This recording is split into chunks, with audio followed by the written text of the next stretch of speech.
Keuntungan kita jangan diambil semua, tidak akan berkembang barang kita kalau keuntungannya diambil lagi. Tapi bagaimana keuntungan itu, keuntungan dari penjualan kita sebagian kita belanjakan untuk menambah stok barang ya. Jadi hari ini kita punya banyak barang stok 10 lusin. Besok nambah lagi jadi 11 lusin. Besoknya nambah lagi jadi 12 lusin. Besoknya nambah lagi dan seterusnya teman-teman.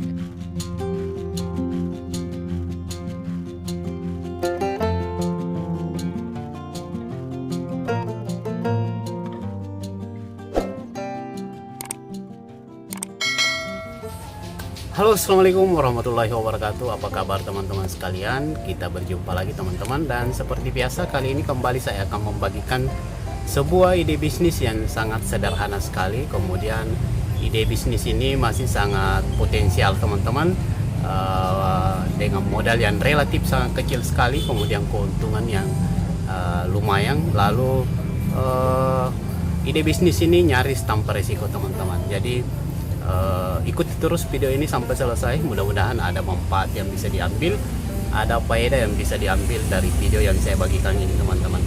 Oke teman-teman, jadi ide usaha yang ingin saya bagikan kali ini teman-teman masih tetap berhubungan dengan kaos kaki teman-teman ya. Jadi tidak bosan-bosannya saya untuk membagikan ide-ide bisnis, terutama seputar kaos kaki teman-teman, karena saya tahu bahwa banyak sekali teman-teman di luar sana yang sedang mencari peluang-peluang usaha ya, terutama mungkin ada yang baru selesai sekolah, ada yang menjadi korban dari pemutusan hubungan kerja atau PHK teman-teman ya, sedang mencari-cari apa kira-kira yang bisa dilakukan untuk mendapatkan penghasilan ya. Kenapa saya tahu? Karena saya juga pernah mengalami hal semacam itu teman-teman. Nah, untuk teman-teman sekalian yang baru mau belajar ya jualan, ada baiknya menjual barang-barang seperti ini teman-teman, kaos kaki ya, karena kaos kaki ini tanpa BS teman-teman, jadi resikonya minim sekali ya. Jadi kemudian selain itu modalnya juga relatif sangat kecil sekali teman-teman ya. Jadi untuk berjualan kaos kaki ini ada beberapa jalan, bisa dilakukan di pasar-pasar tradisional, di pasar-pasar pagi, kemudian bisa juga dibuka di pinggir-pinggir jalan teman-teman. Intinya yang penting ada kemauan untuk mencoba ya. Jadi cukup menjanjikan teman-teman. Jadi kaos kaki ini trennya tidak berubah teman-teman. Jadi jangan takut untuk barang ini ketinggalan zaman atau tertinggal, tidak bisa terjual, karena kaos kaki mau disimpan 1 tahun juga, tahun depannya masih bisa tetap dijual teman-teman ya. Karena beda dengan pakaian ya. Kalau macam pakaian fashion ya, itu cepat sekali trennya berubah teman-teman. Jadi harus cepat update model ya, untuk mengikuti perkembangan model. Jadi resiko untuk barang kita tidak laku itu cukup besar kalau dimain di pakaian, apalagi kita yang modal kecil teman-teman. Jadi sebaiknya kalau pemula dan modal kecil, ada baiknya bermain di produk-produk seperti ini ya, kaos kaki. Nah, cukup menjanjikan teman-teman. Nah, bisa ada juga. Nah, jadi ada juga beberapa pertanyaan biasa. Nah, Bang, kalau misalnya baru mau memulai jualan kaos kaki, ada baiknya kita belanja yang mana saja dulu ya. Jadi biasanya kalau untuk kaos kaki, kalau misalnya mau pertama buka, biar sedikit-sedikit, yang penting lengkap dulu ya. Misalnya ada untuk anak sekolahan ya, mungkin anak sekolahan 1 lusin, anak SD 1 lusin, SMP 1 lusin, SMA 1 lusin. Yang penting lengkap dulu, terus dikombinasikan ya, pelengkap ya, kaos kaki sport seperti ini ya, sambil belajar membaca pasar teman-teman, membaca keinginan konsumen ya. Jadi biasanya seperti ini. Jadi biasanya itu setiap daerah akan selera konsumennya akan berbeda ya. Jadi bisa sambil berjalan sambil belajar ya, berjalan sambil mikir ya. Nah, yang penting yang pertama itu ada sekolahan ya, ada SD, terus ada putih SMP, ada putih SMA, bisa juga hitam SD, hitam SMP, lalu hitam SMA. Terus ada juga kaos kaki semacam ini ya, TK. Yang penting lengkap dulu, jangan langsung banyak ya, sambil mempelajari selera pasar teman-teman. Terus mungkin dilengkapi juga yang seperti ini, kaos kaki anak-anak jempol, terus yang jempol-jempol seperti ini ya. Begini-begini sedikit-sedikit dulu ya, sedikit-sedikit dulu, yang penting lengkapnya. Macam ini. Terus dikasih juga kantoran ya, kantoran.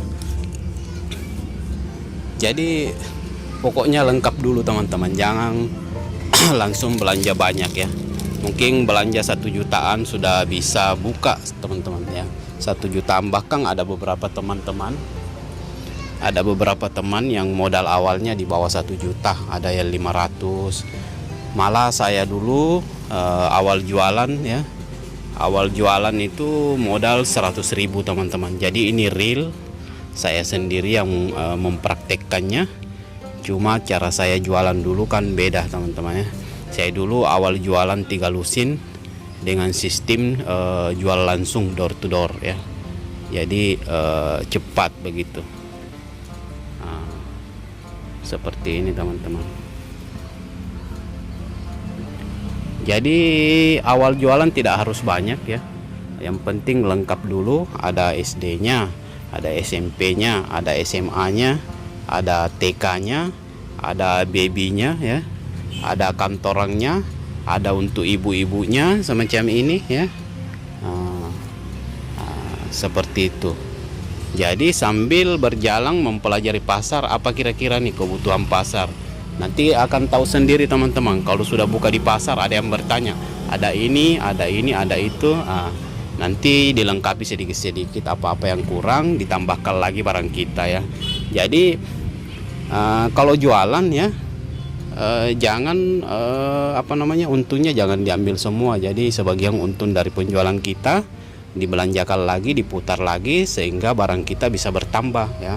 Mungkin dari 10 lusin ya, hari ini 10 lusin, besok kita dapat pembeli bisa jadi 11 lusin toh.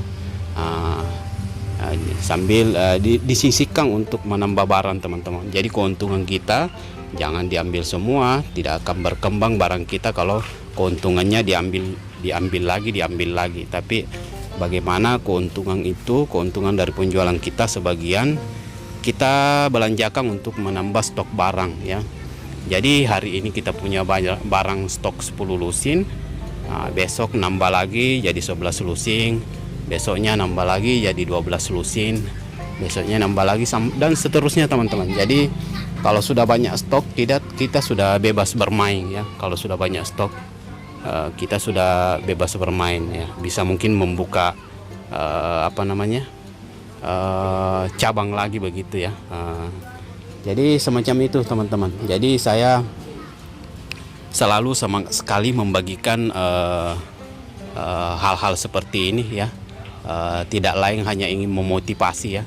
Karena saya paham bahwa di luar sana banyak sekali adik-adik yang bingung, sebenarnya bingung mau bikin apa, mau buat apa. Jadi mereka lebih memilih untuk berdiam diri di rumah, mungkin main game dan lain-lain sebagainya ya, melakukan hal-hal yang tidak produktif, melakukan hal-hal yang tidak bermanfaat sebenarnya. Tapi ya tidak boleh disalahkan juga karena mungkin mereka bingung mau melakukan apa teman-teman. Nah, sangat tepat sekali teman-teman sekalian menonton video-video seperti ini ya. Jadi sedikit banyaknya bisa memberikan sebuah inspirasi ya. Jadi seperti itu teman-teman, mungkin sekian dulu dari saya. Mudah-mudahan apa yang saya bagikan ada manfaatnya sedikit banyaknya. Jangan lupa di subscribe ya. Mudah-mudahan apa yang kita bagikan ada faedahnya. Wabillahi taufiq wal hidayah. Assalamualaikum warahmatullahi wabarakatuh. Salam sukses.